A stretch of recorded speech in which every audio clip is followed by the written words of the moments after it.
Thank you very much, everybody. Wow, what a crowd this is. Whoa! Whoa!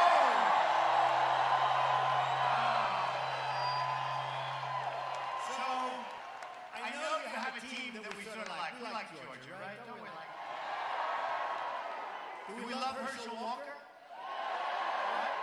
You know, Herschel endorsed me the other day. We love Herschel. We could use Herschel here today, don't you think? For the game. So I said, we'll start this early because I want you folks to get out for the football game, but somebody said, no, we'd rather do this. Is that right? I don't know. I really appreciate this is some crowd. There's so many people outside can't get in, which is only good for you because you know real estate. You did it. You did it. Amazing. Amazing. You know, a friend of mine from New York, a very rich guy, very wealthy guy, very successful. You would have heard of him. He called me up, and he said, I hear you're going to Atlanta today. It's all over the newspapers. I said, I am. How many people? I said, thousands. He said, do you have prepared remarks? And I said, no, not really. I have remarks. Our country's going to hell, and we're going to fix it and make it great. That's my remarks. And he asked me, he said, how do you do that? And I really mean this, and not just here. There's so much love in these places. When I go, we went to Dallas, and we had 20,000 people where the Mavericks play, packed. And the love in that room. We went to Mobile, Alabama, we had 35,000 people. Mobile. We went, the other day, we went to Oklahoma, we had a band shell outside. It was rainy and rough, and we had, in fact, it was so bad I put the red hat on, like you people have. I didn't want to mess up my hair. It's true. But we had 20,000 people in Oklahoma. When we go to New Hampshire, when we go to Iowa, when we go to South Carolina, and I actually told my friend, there's so much love in the room. It really is. There's so much love in the room. It's like easy. It's not hard. It's fun. And I mean that. It's really amazing. Really amazing. So the one thing, and I have to tell you, and I say it all the time, because I like people to be aware of it. One thing we have to watch is, you know, I'm self-funding the campaign. I'm spending all my own money. I'm not asking. I'm turning down. I turned down millions and millions of dollars. In fact, it's so not like me. I'm like, do you believe that I'm doing it? Why wouldn't I take it? Even though I don't need it, I don't want it, why wouldn't I just say, yeah, give me the money? Guys are willing. You know, when you're number one in every single poll in every single state,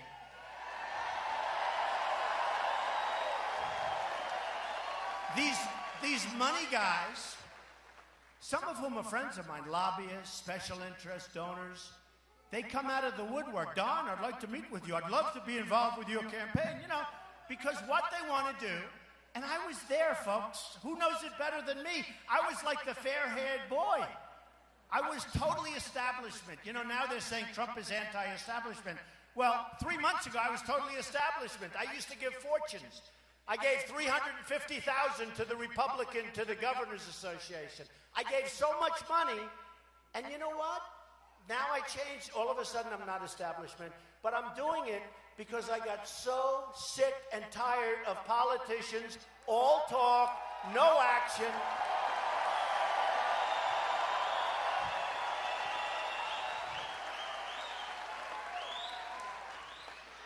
And you know, you had John McCain ran and it didn't work out.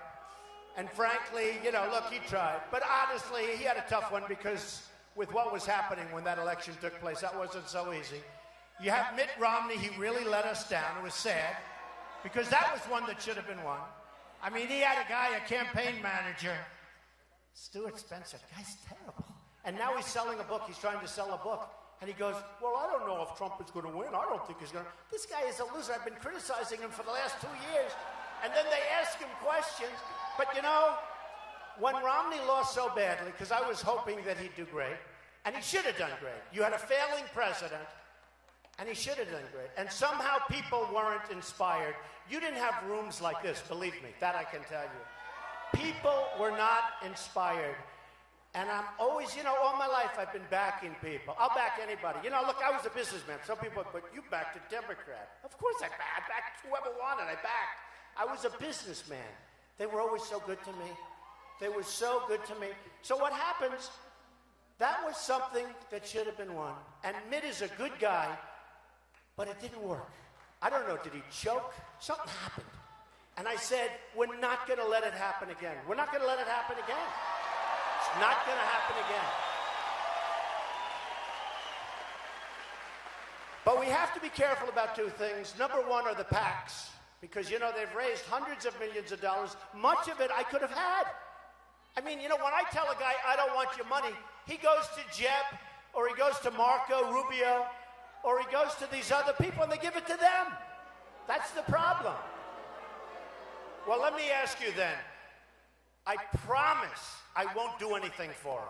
Should I take the money? No. No? I was in Iowa, and we had an amazing place like this. And I went through a whole routine. I said, listen, it's so hard. She's saying, take the money. Take the money and run, right? Take the money and run. No, but I was in Iowa. We had a room just like this, thousands of people. But I did a long, big thing on it. I said, so here's the story. I promise you, I swear to you, let me take all of these many, many, many millions of dollars. Let me take them. I promise you that I won't do anything for the people giving me the money, okay? I said, so, and I thought they were all going to say, yes, take the money. The place went crazy. No, can't do it. So anyway, I'm the only one that's self-funding. I'm doing my own campaign. We're spending money. And here's the new story. I got to tell you this. I got to tell you this story, though. So I figured I'd have about $20 million spent up until this date, right? Ads, mostly ads. But I'm a business person. So on CNN, on Fox, on all the others, I'm like, they give me so much time. They give me, like the debates, every question was, Mr. Trump, Mr. Trump, and I'm saying to myself, what about these other people? I actually felt badly for them. And then when they started, and the last one was CNN, they start with me and then go, Mr. Trump. Then when they ask the other guy, Mr. So-and-so, or governor, or senator, Mr. Trump said this and that, what do you think? The whole thing was like crazy. It was crazy. It was crazy. But you got to remember, so you have these PACs. They have hundreds of millions of dollars. They're going to spend this money on the other candidates and probably attack ads, as they call them, on me. Rush Limbaugh said, no human being has ever received so much incoming as Trump. Incoming. I'd never heard that word before. It was a cool word. I think of it as being like bombarded with shells. He meant bombarded by bad media. But no individual has ever. And if you remember when I announced, and it was tough, it takes guts to run for president. It really does. It really does. This isn't something that I needed. And actually, I did Face the Nation. It's going to be on Sunday. Nice guy, John Dickerson. And I did last week. Oh, by the way, I have to say it because we're going to put out a press release because nobody's going to report. So last week, I do Meet the Press. Did anybody see it? With Chuck Todd. And I did this week with George Stephanopoulos. So I did them. So I said, and I just asked Corey, my campaign manager, I said, how did they do with the ratings? So Chuck Todd said, now maybe it's wrong, and if it's wrong, I'll end up with, story, Trump said. But that's what supposedly he said. That he did unbelievable numbers, his best numbers in 4 years. That's with me as a guest. George Stephanopoulos, their numbers were through the roof. I mean, literally, their numbers were through the roof. George, who treated me fairly, and so did Chuck. So I did it. And this week we're doing Face the Nation. Watch how big the numbers are. It's crazy. It's crazy. It's like The Apprentice. It's crazy. But I have to tell you, the press gives off false signals. So false. And I've never seen anything like it. I mean, now if you sneeze, you end up with a story. But I've never seen, some is honest, I'd say 30%. And some is pretty dishonest, and some is really disgusting. Knowingly bad. And I tell you two things. you're going to see a lot of inaccuracy from the press, and you're going to see a lot of commercials about Trump and other people. Those commercials are made by people that want influence, like I used to be. I don't blame them. When somebody gives Marco Rubio $2 million, or Jeb Bush $4 million, or Hillary Clinton a lot of money, for the most part, she's not doing so well. I mean, honestly, she shouldn't be allowed to run. No, she shouldn't. No, she shouldn't.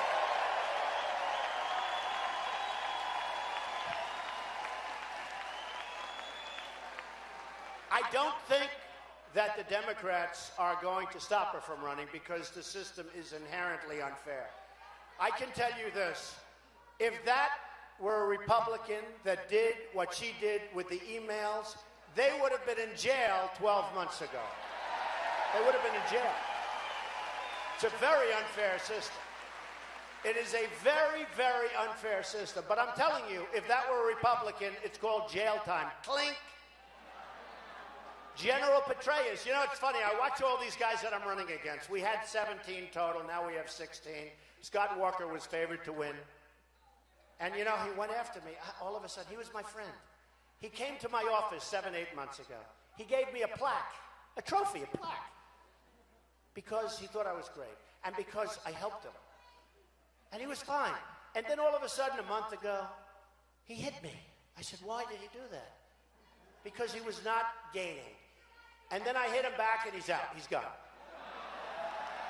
No, he's gone. And then, no, he's gone. And don't forget, he was favored to win. He was favored to win.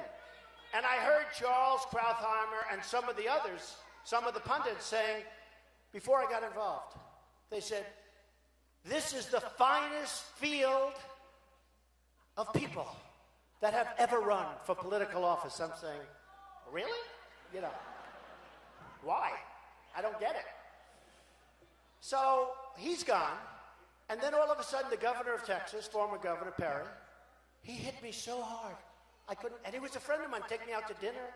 Come to Texas. We love you, Donald. You're the smartest person on earth. Come to Texas. And he's the nicest guy. Then all of a sudden, a few weeks ago, he announces he's going to have a news conference to make a speech on me. I say, what did I do? And he made the most vicious speech. And he was at 5, and he went down to 0. Right? And he's gone. No, it's crazy. And he's gone. Then you have Lindsey Graham. Oh, he was vicious. Remember the cell phone? So Lindsey Graham calls me up a few years ago. And he said, Mr. Trump, you're fantastic. Unbelievable job you're doing. And he asked me to do him a favor. I won't tell you what the favor was, but it was actually honest, which is unusual for a politician, okay? He asked me to do him a favor. And then he asked the campaign contribution, which of course is like part of the thing. Usually when I'm getting ready to hang up on a politician, I say, okay, come on, I gotta go, let's go, what else? Well, do you think you could help me out a little bit? Anyway. And for some reason, he left me his cell phone number, right? And I had it down, it was like 4 years old. I had it down in a stack, I call it the waste stack. You know, it's waste. And somehow I'm going to make, and I see this number sitting there. I said, wow, I wonder if it still works. And I held it up. But he was at 405, and then he attacked me, and I attacked him back. And you remember with Perry? Perry said, Donald Trump shouldn't be on the same stage with some of these people, these governors and senators. He meant governors and senators. No, think of it. So I'm saying, look, I know him.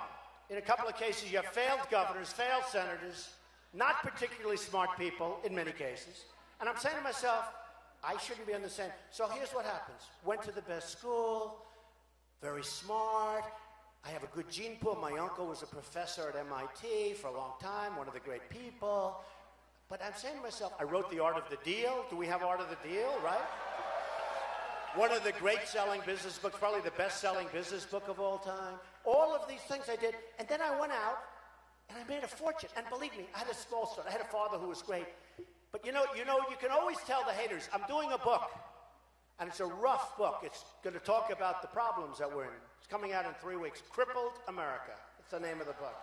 crippled America, because whether we like it or not, that's what we have now, okay? That's what we have now. But you always know, my father was a Brooklyn builder and a great guy, my best friend in the world ever. And he taught me so well. But you always know when you're dealing with scum. And what I dealt with the press, they said, this is Brooklyn, New York, Brooklyn and Queens. Now, we know Brooklyn and Queens. It's wonderful, but it's Brooklyn and Queens. And I always wanted to go to Manhattan. And you always know you're in trouble when somebody says, yes, his father gave him $200 million to go to Manhattan. My father thought I was crazy to go to Manhattan. And my father didn't have $200 million. That's a lot of money. But you always know, and by the way, he loaned me a tiny bit of money, and he thought I was nuts.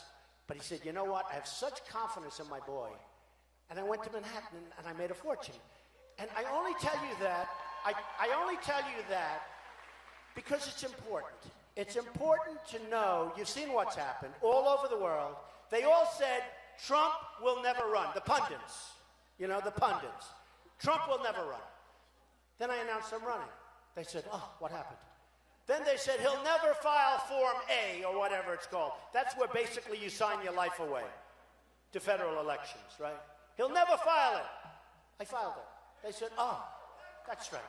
Then they said, he'll never file his financials because maybe he's not worth as much as everybody says, right? Now, my financials were over 100 pages, or about 100 pages, and I mean detailed stuff. And I filed them ahead of schedule. Some of the politicians asked for extensions, and they had one page, and they have nothing. They have nothing. So I have almost 100 pages of stuff, and I filed my financials, and they went through them. Oh, did they? Oh, they thought, oh, finally. You know, I'm a private company. Nobody knows what I have. Forbes doesn't know me. Forbes said I'm worth $4.5 or $5 billion. They put me on the cover of the magazine. But they don't know what I have. I'm private. But now all of a sudden, I filed these papers, and they're very detailed. And people said, wow, he's really rich. They couldn't believe it. Not only rich, you know what? I have some of the greatest assets anywhere in the world, some of the great real estate in the world, 57th and 5th, and 40 Wall Street, and Doral in Miami that you know, and Turnberry in Scotland, and some of the greatest things. Bank of America building in San Francisco, big chunk. 1290 Avenue of the Americas, among the biggest floors in Manhattan. So many different things. And people said, we didn't know this. I built a great company. The reason I say it is because we are going to put whatever that talent is up here to work for our country. That's what we're going to do.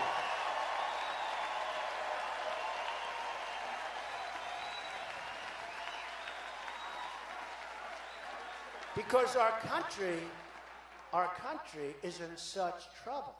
Now, the thing that most amazed me, I was asked just a little while ago at the press conference. First of all, I'm with some of the greatest people. I'm with about 40 pastors and ministers that came here from all over. Where are they? Where are they? I love them. So much for us, and so great. They came from all over the country, and I love them, and they're just great people. And we appreciate that you're here. Thank you very much. We so appreciate it. And Mr. 999, where is he? Come here, Herman. 999. When he said 999, I said, what the hell is that? But he had a good thing, right? Herman Cain. Great job, Herman. Thank you. Your family looks beautiful. Great guy. A great guy.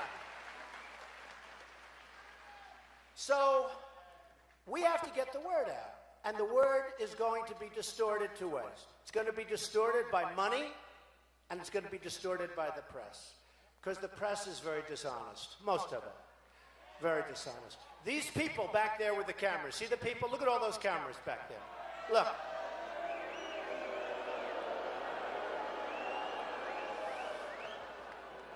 No, they're very dishonest. And again, not all of them.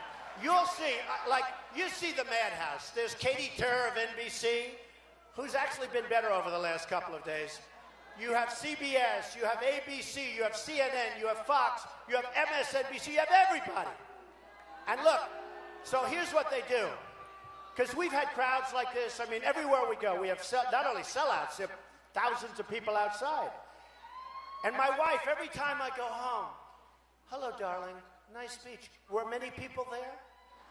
It's true. Were many people. Because you know what? They take those cameras, they have it drilled on my face. They never show the audience.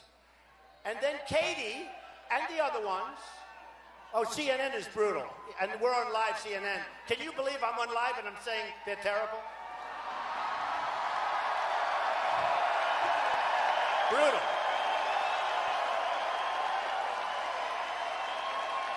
They're brutal. But it's the way it is. They are brutal.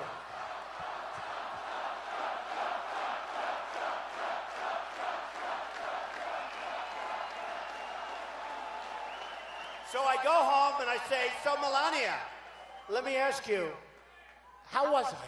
You know, and people say he's got a big ego. Let me ask you, men, women, anybody up here? You're up here for an hour, hour and a half. You're talking. You don't have teleprompters. I don't have teleprompters. Right? Right? I've always said, if you run for president, you shouldn't be allowed to use teleprompters. You shouldn't be allowed. Because you don't even know if a guy's smart. He's reading, ladies and gentlemen, thank you very much. This is wonderful. Speed that teleprompter up. Ba, ba, ba. I joke. But you shouldn't be allowed to use teleprompters. But I don't have speeches either. And I've gotten, you know, good credit for that. But I get up because I'm speaking from the heart. You know, if you read a speech, it's true. If you read a speech, or if you have these stupid teleprompters that black out. I mean, Hillary had one the other day. I never saw this one. She's outside, and it was sunny, and she's reading off the teleprompter, I don't like Donald Trump's tone. Now think of it. We have people whose heads are being cut off. They're being mutilated, maimed. They're being killed. Our border is a mess. Crime all over the place. People being drowned over in Syria and other places. In jail because they're Christian. And we don't get them back even though we give $150 billion to Iran because we have stupid leaders. And Hillary is reading off her teleprompter about tone. And Jeb Bush said the same thing. He said tone. But one thing, and I said, you know what I said to tone? We need tone. We need tone. These people, whether it's Marco or Jeb, it's all political stuff. It's so you get so tired of it. Carly, it's that, you know, that staccato, like a machine gun after 10 minutes. Oh, please. You can't take it anymore. And then you look at the record, it's one of the worst I've ever seen. She got worst CEO in history. Now, that's not a good sign. It's not a good sign, but she's a nice woman. Okay, please. And Jeb is nice, and Marco's nice. But Hillary has these and because it's outside, I don't know, they were massive. They were so big, and they were painted black on the back because it was outside. I guess I never saw it. At least usually it's clear glass. And I saw the audience, of which they had about 200 people, by the way. They didn't have 10,000 or whatever the hell we have. I mean, this is a huge amount of people.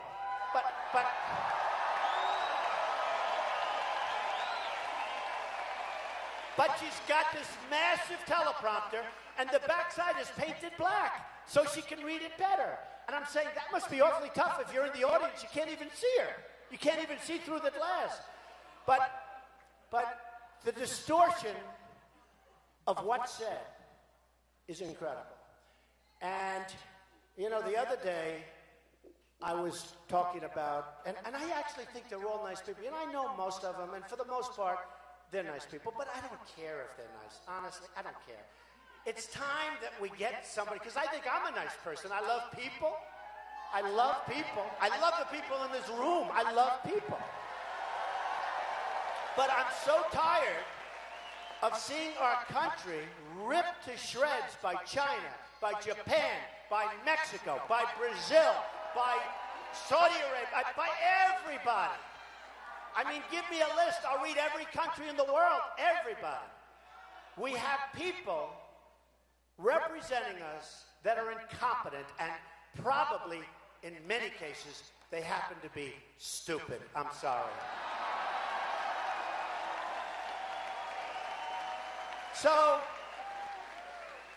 we have a problem because my word is being so distorted. It's so incredible. And I think you can see I'm having a good time. I really am. You know, they said to Jeb Bush, he was like this. They said, "Are you having fun?" Yes.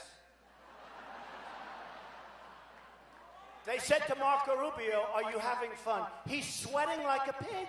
I never saw a guy sweat like this. The sweat is pouring down. Now think of this. Now we all agree Putin is a pretty tough customer, right? Who would you rather negotiate with Putin, Trump or Bush?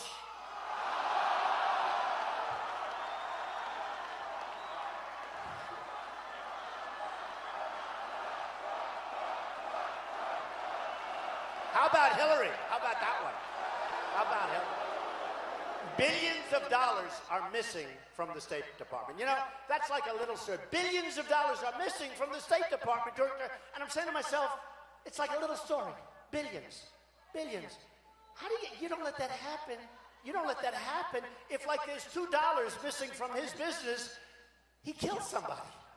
Here we're talking about billions. But think of it. Hillary, and you know, you do need energy. You do need energy. And that goes for more than Jeb. You know, I said Jeb is a low-energy individual. And we need strong. I think Rubio is a low energy. But here's the problem with Rubio. When you sweat that much. Now think of it. So you have Putin, he's sitting over here. And he's waiting to kill the stupid Americans because he's been just destroying us so bad. So he figures, and a guy walks in and he's soaking wet and sweating. Hello? Hello? Can I have some water? And Putin's sitting there. What the hell kind of stuff is this? This is not exactly a poker player, folks. Not exactly a poker player. This is what we have. No, this is what we have. So, and I don't mean to pick on Rubio because I think he's a nice person. I don't mean to pick on Jeb Bush. I think he's a lovely person. I think they're lovely people. But that's not going to make our country great, folks. Not going to happen. And Hillary is sure as hell not going to make our country great. Not going to. It's going to be the same old stuff. It's always the same. It's whitewater. It's always the same. It's always like problems. It's always like they have problems. So, let's get back to my 2 points. So, we have 2 pretty big problems. The press is totally dishonest, meaning a big portion of them. And you're going to have hundreds of millions of dollars of ads, both positive and negative. In fact, I'm leading the polls, and somebody came back to me last night. They said, "Oh, Mr. Trump, I think it's over. I think you've won." I said, no. When you have $200 million of attack ads, who the hell knows what's going to happen? I don't know. They'll make up this crap. And by the time you prove them wrong, you know, what difference is in that? Because it's lies. It's horrible. So you have that. You have hundreds of millions of dollars of phony advertising given to these PACs, which, by the way, are a disgrace. By the way, you know, the candidate's not allowed to talk to the PAC, right? They're not allowed to talk to the PAC. You think that Bush is talking to his PAC?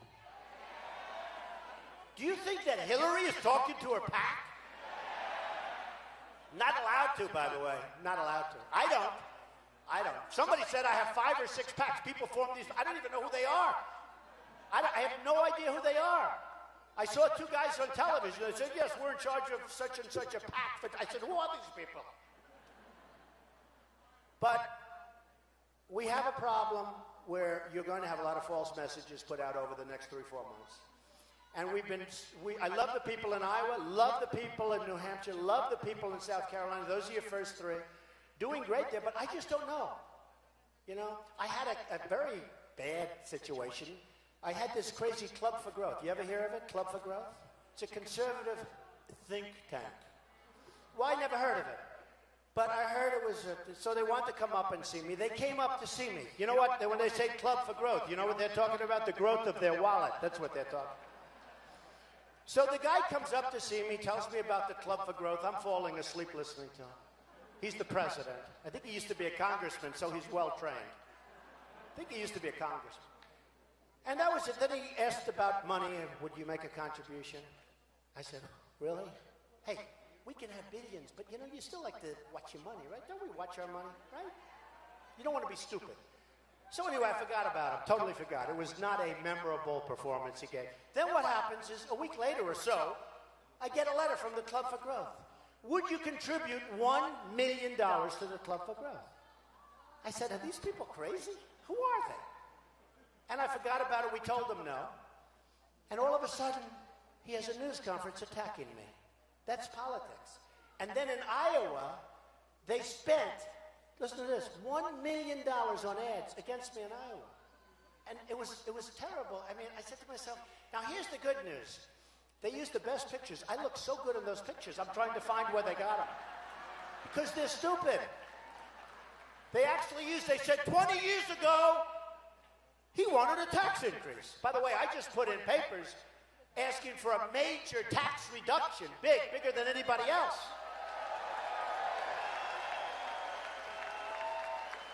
And some other things. But I was like a young guy. I looked so handsome. I said to myself, oh, I wish I still looked like that. It would be great.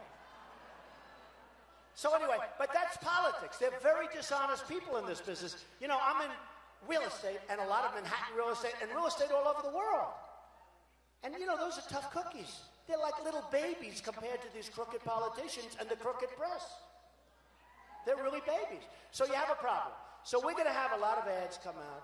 And the reason I talk about it is so that when you watch television and you see an ad paid for by the group for so-and-so, which you know is one of the candidates, remember it's a phony deal. Just remember. The other thing is this, and important. When the press covers this event today, you watch. They'll never say how many people are here. Although if it's somebody other than me, they might. Because I saw the other day in Las Vegas, I had a packed house. Did a great job, got great reviews locally. But the national press, it was amazing. It was an amazing event. Now, what I tell the press to do all the time, because they keep, I told you my wife to finish that, so I say, how was it? How was it? And they go, and she goes, were there many people? Now, what they do is they put on your face, and they refuse to do. So what I'm going to do is span out. Show them the crowd, press. Show them the crowd. Show them the crowd. Look, they're not turning the cameras. They don't even turn the cameras.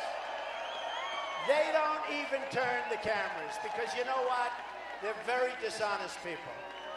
They're very, very dishonest people. Why don't you span it? Span it. They're very dishonest people. So they get up and they talk about things, but it's a very unfortunate thing. So what I'm saying and what I learned and what I told my friend before, it's amazing how smart the public is. Because the public gets it. The public gets it. We have a little incident where I go and meet the press last week. Now, he said it was the highest ratings he's had in 4 years. Don't hold me to it. But Chuck Todd told my guy it was the highest in 4 years. George Stephanopoulos said something like this, and it was like 8 million between the two shows. Watch how good Face the Nation does this weekend. I'm sure that CNN loves hearing that commercial. Watch how good it does. So just think of this. So we have a situation where we, all together, are being fed so much false information. So much false information. One of them is crowds, which isn't even the big deal. But, you know, if you say there are, I don't know, 8, 9, 10,000 people here today, nobody knows. And they say, yes, Donald Trump had a small crowd, not enthusiastic. And I'm saying, isn't that terrible? We have one. It's a really dishonest group, Politico. Did anybody read that crap? It's losing his shirt. I hear that. So we have this guy, I don't know his name, Ben Schreckinger. Every single article is a horror show. I'm winning the polls. He said, I should have done better. And he goes, the other day they called, we want to do a story about Mr. Trump's businesses, but just the ones that didn't do that well. So we say, what about the hundreds that did great? No, we're not interested in them. And he actually gave this statement in an email. He said, it goes without saying that he's done well. It goes without saying. Talking about, well, that goes without saying, so we don't have to write about that. And by the way, one of the things I'm most proud of, when I got caught in depressions, recessions, I had friends that went bankrupt, they're gone, never to be seen again, I never did. But when I got caught in recessions, depressions, and I'm building a $2 billion building or a $1 billion building, I always came out great. I always came out great. Don't worry about the banks. These are tough people. They can take care of themselves. They can take care of themselves. But I always came out great. And that's what we have to do with our country. Because we're going to have good times, bad times. We've got to come out great. We've got to come out strong. So, with Meet the Press, the big story is whether I'm staying. And I just want to tell, and I'm going to say it very, very firmly, and I said it a little while, but I'm going to say it so strongly. Are you ready? I love this. I love the people. I love the country. We're never, ever getting out of this deal, okay? Ever. Ever. We're winning. We're going to take it to Cleveland, where we have the convention, and after that, we're going to beat Hillary or whoever it is so badly. So badly.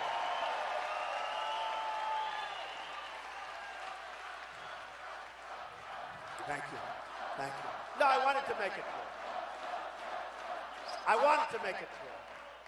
I really wanted to make it clear because I love doing it, but I don't love doing it because I'm having fun. I love doing it because of the end game, because I know, just like all of these red hats and the white hats make America great again, I know we can do that. I know 100% we can do that.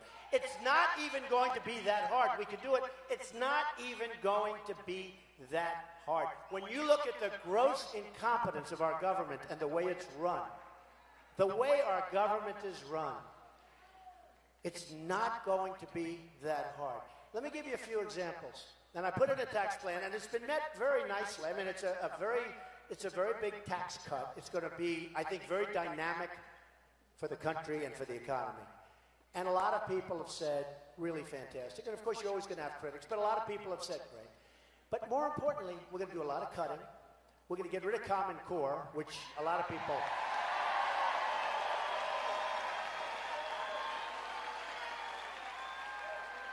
We're getting rid of Common Core. Can you imagine? There are those that really believe that your children sitting here in the middle of Atlanta or any place else, New Hampshire, Iowa, South Carolina, no matter where we go, I have the same thing. I have the same thing. They want to have parents' meetings with the teachers, with the principals. You know, the United States is 28 in the world in terms of education. And yet we spend more per student by far than any other country. So we spend more money by far than any other country. And yet we're 28. And then you have a Jeb Bush and you have others that I'm running against. I'm trying to be so nice to these Republican people. I really am. I'm doing my best, but it's hard sometimes. Because you have these people, they want Common Core. Why they want it, who the hell knows? Because it's not even close. So we're going to get rid of Common Core. We're going to build up our military so strong and so powerful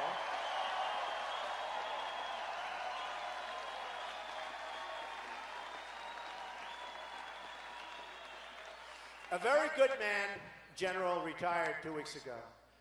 And he said the Army is the least prepared in its history. You heard the quote. Our Army today is the least prepared in our country's history. Now, this is from a general who's in there. He knows. We don't know. He knows. I sat there, I listened. It's hardly covered by the press. That's an unbelievable. To me, that's front page, and there should be no other story. Hardly covered by the press. You look at our military, we send over to our allies, who are all a bunch of thieves for the most part. Listen to this, and I've said it. because I find this to be amazing, because I know how big a deal it is. It's like a movement of a massive situation. You need a flotilla. 2,300 Humvees with armor plate, the best in the world, that if our young people were in those Humvees instead of the crummy ones they had, we wouldn't have the wounded warriors in the shape they're in. We wouldn't have them. They're our greatest people. They're our greatest people. So we give them to our allies. A shot is fired in the air, and the enemy takes all of them because our allies run, ripping their uniforms off, running, leaving these unbelievable, expensive machines. But we're not talking about 3 machines. We're not talking about 5. I thought it was like, they didn't say 2,300, did they? 2,300 Humvees, heavy armor plate, the best in the world, because we can do it better than anybody, folks, that I can tell you. The best in the world, a shot is fired in the air, and everybody flees, and the enemy takes it over, says, thank you, stupid president, thank you, stupid Congress, thank you, unbelievably stupid everybody. I just cannot understand how we can allow it to happen. We have incompetent people in Washington. So, we're going to build up our military bigger and better and stronger than ever before, and we won't have to use it.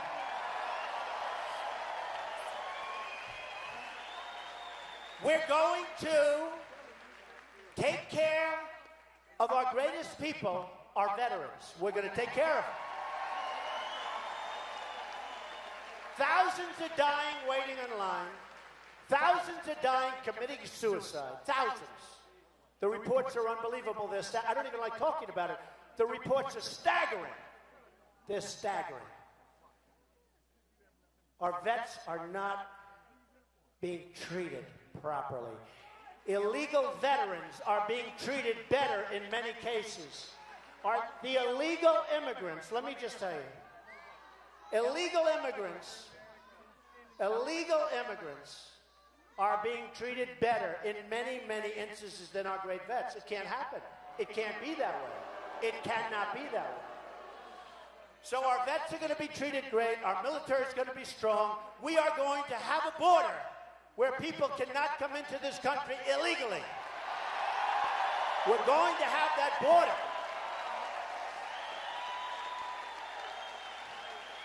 And we're going to build a wall, and Mexico is going to pay for it. They're going to pay for it.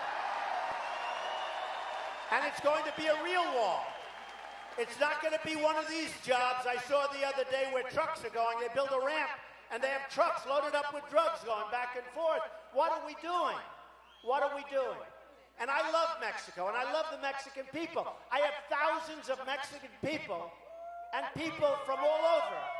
But I have thousands of Mexican people working for me. They're incredible. Their spirit, they're everything. They're great. But their leaders are too smart for our leaders. We don't know what we're doing. And every time I say, we're going to build a wall, everybody loves it. I say, Mexico's going to pay for it. And our stupid politicians say, that's not possible. That's not possible, they say. And for them, it's not.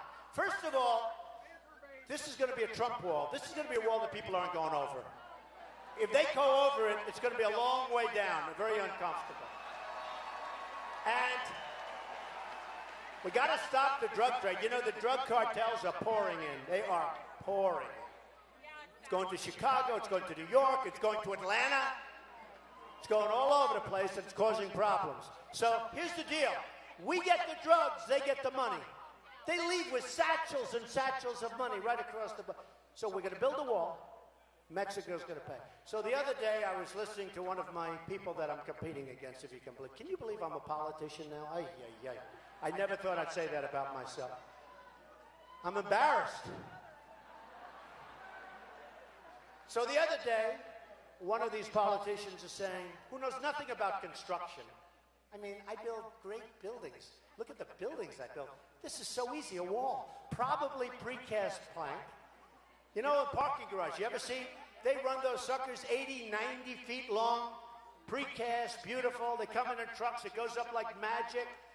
Wouldn't it be nice if we had them standing up right in a foundation? Just nobody's going over it, folks. And it's not expensive. So easy. That's what I do best. In all fairness, had a lot of success. What I do best is build. Think of it. To have a president that knows construction better than anybody, and we have an infrastructure that's crumbling. Our roads, our highways, our airports. I mean, they came in, they built a veterans hospital in a certain location, like over $1 billion. I said, how much did that cost? They didn't know. All they know is much more than $1 billion. Took many, many years. Thing looks like it's cost 50, 60 million bucks. And I'm good at that. I can look at a building and tell you what it should cost. Wouldn't it be nice to have a president that really knew construction? Remember the Woolman Rink in Central Park? Remember the famous Woolman Rink? I mean, it's sort of interesting. I haven't mentioned it in years, but the Woolman Rink in Central Park, it was there. It was under construction for 8 years. They couldn't get it built, an ice skating rink. I went to the mayor at the time, Ed Koch, and he got angry at me because he thought I showed him up. But I went to the mayor and I said, let me do it. I did it in 4 months, and we had money left over. And they had spent almost $20 million. I spent like $1.8 million, and most of the money I spent was ripping down everything they did. So wouldn't it be nice, we have a big infrastructure problem. But here's what I did. I told the certain politician that actually said it's not practical for Mexico to pay. So I asked one of my very smart people to go over and do a study, the trade imbalance, U.S. trade deficit, right, between China and us, Japan and us, and Mexico and us. So let's go to the good news. Mexico is the least amount of money. Close to 50. Almost $50 billion a year. That doesn't include the billions of dollars that we give to Mexico for different reasons, none of which anybody knows. Okay? Now the wall is going to cost, they were saying $12 billion. I say we can do it twice as big, much better looking, because I want to make it good looking. I told one group, I don't want to be repeating myself. But I said, I want it really good looking because someday they're going to name it after me. It's got to be good looking. The Trump wall. But, so what happens? So we're almost 50. It said 45, but almost $50 billion trade deficit. And that does not include the drugs. You probably can add another 50 for that. So when I go, if you have the right messenger, now, if you have some dope, hello, will you pay for the wall? Absolutely not. Oh, I'm sorry. Mr. President, they won't pay for the wall. Trust me, they'll pay for the wall. And you know what? I love Mexico. They're going to pay for the wall. You know why? Because they're ripping us off to the tune of hundreds of times what the wall is going to cost. Now, you need the right messenger. You need a person that can deliver the message. So let me just tell you. So Mexico is actually 45 billion, like 50. If they tell you 45, we know it's a lot more. Do we agree? If they say we have a deficit of 45, it's probably double that, but let's say 50. So we lose $50 billion trade deficit with Mexico. Japan, exactly. I think this guy's heard this before. $75 billion. $75 billion. $75 billion with Japan. Again, if they say 75, it's more. So what happens, and I've said this, I'm in Los Angeles 3-4 weeks ago, I see the biggest ships I've ever seen. The cars are pouring off these ships from Japan. We give them nothing. What do we get? We give them beef. It's true. You know what it is? A tiny fraction of what they give us. So they're making a fortune. And here's the beauty. China, $400 almost billion a year. And this has been going on for years. And then I watched Obama, our trading partner, China. I don't want partners like that. Our trading partner. So I have the smartest guys on Wall Street who are friends and enemies of mine. I don't care if I like them or not. Do we care if they're nice people? No. I have the smartest people on Wall Street. They're all lined up. We have the greatest negotiators in the world. We have the smartest people. but we don't use them. We use clowns. We use people that have no ability. We use ambassadors. We use Carolyn Kennedy in Japan. She's a very nice person because my daughter Ivanka said she's very nice, so I love my Ivanka. So if she says she's nice, she's nice. But we have Carolyn Kennedy. She's a primary trade representative. She's the ambassador to Japan. She didn't even want the job. They said, would you like it? She felt she was totally ill-equipped. But since when does that bother anybody? So you look at that, you look at what's going on there. If we can make those deals much better, I don't even say they have to be perfect, okay? How do you go from losing $400 billion to making money? I mean, that's like pretty tough, right? Even for my guys. Even for my guys. But if we can bring those numbers down massively, I don't mean like $399. I mean big league. And then over a period of time, ideally not too long, we bring them down, so even if it's a break even, do you know the kind of money that you're talking about? I have great relationships with China. I have tenants in my buildings that are China. The biggest bank in the world is my tenant in New York. I know China very well. They can't believe they're getting away. They tell me, we can't believe we get away with it. They can't believe it. So I know these people. We can straighten out much of the economics of our country just by negotiating some of the bigger trade deals. Because if you look at China alone, you know, I said to a friend of mine, and he said, that's the coolest quote I've ever heard. I didn't mean it to the other way. I said, what China has done to the United States may be the greatest theft in the history of the world. I think it is. They've taken our jobs. Think of it. Think of it. They've taken our jobs. They've taken our money. They've taken our base. They've really taken our spirit. We feel horrible. I mean, every time you look, they go up 7, 8, 9, 10, 12%. Our first quarter, we were even. Who ever heard of even? We have more people coming in. We have more people coming in. And we're going even. How do you go even? Our first quarter, we were actually even. Our GDP. We can't let it happen. So I have the greatest people in the world lined up. So what we're going to do is the following. We're going to cut taxes. We're going to take care of our military. We're going to take care of our vets. We're going to repeal and replace Obamacare, which is a disaster. Which is a disaster.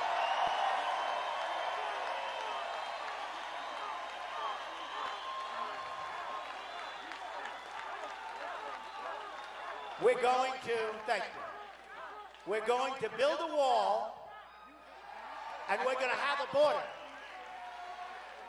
And we're going to fight the whole anchor baby situation, which is insane. Which is insane.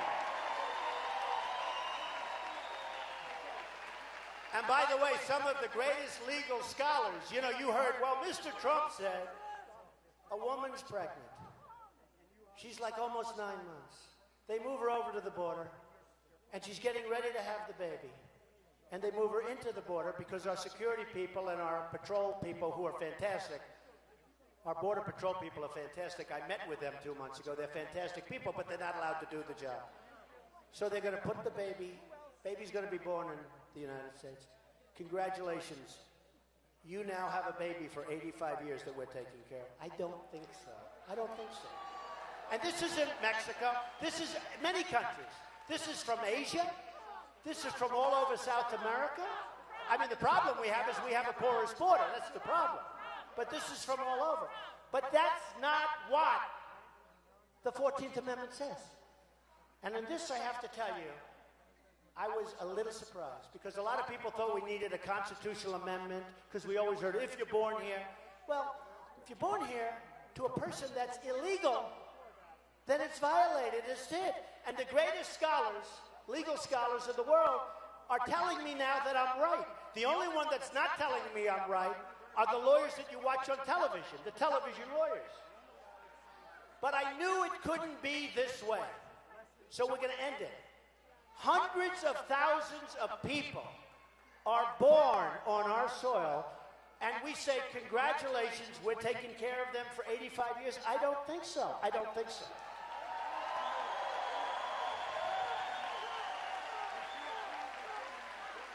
And on illegal immigration, and I have to tell you this, I want people to come into the country, just so you understand. I'm not saying nobody can. I want people to come into the country, but I want them to come into the country legally. Legally.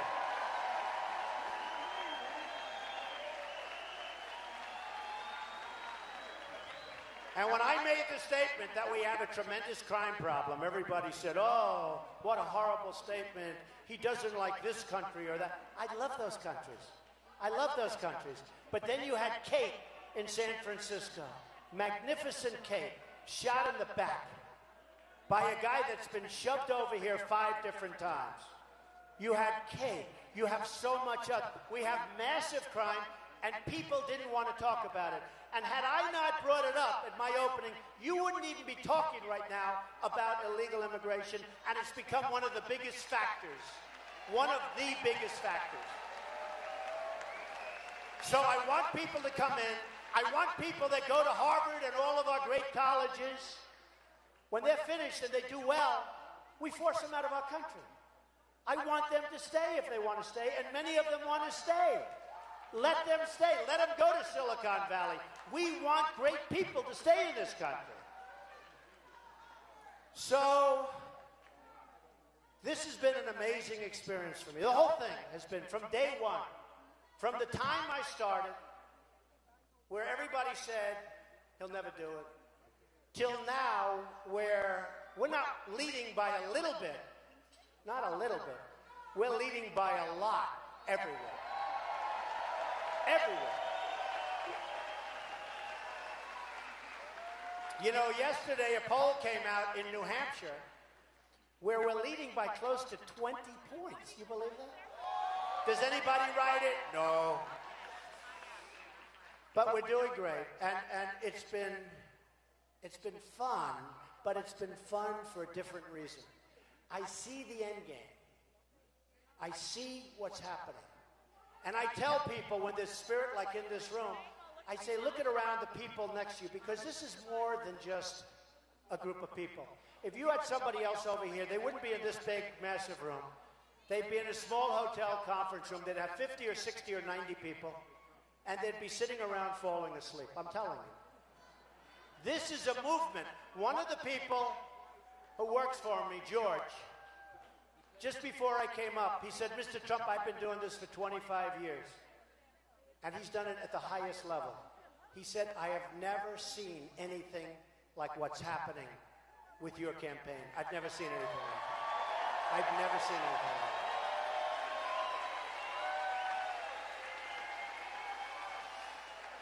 So, thank you. Thank you.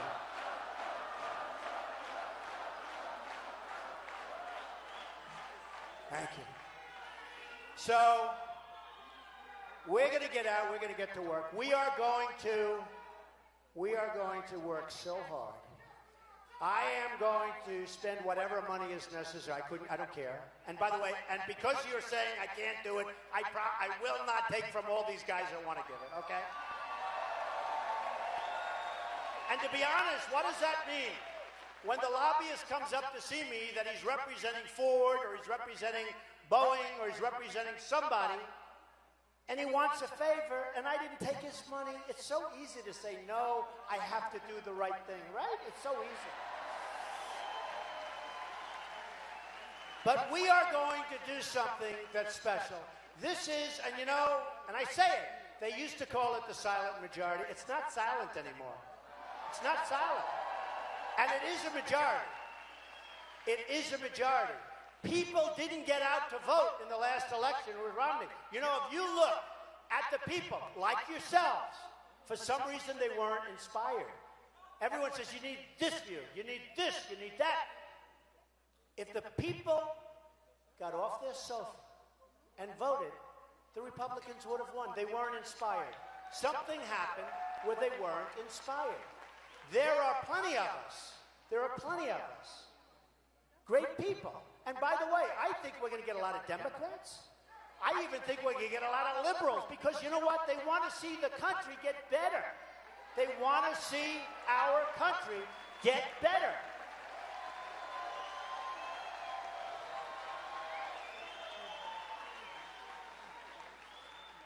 So, I want to thank everybody for being here. We'll be back a lot. Atlanta's a special place. So many friends. And we are going to make America great again. Thank you.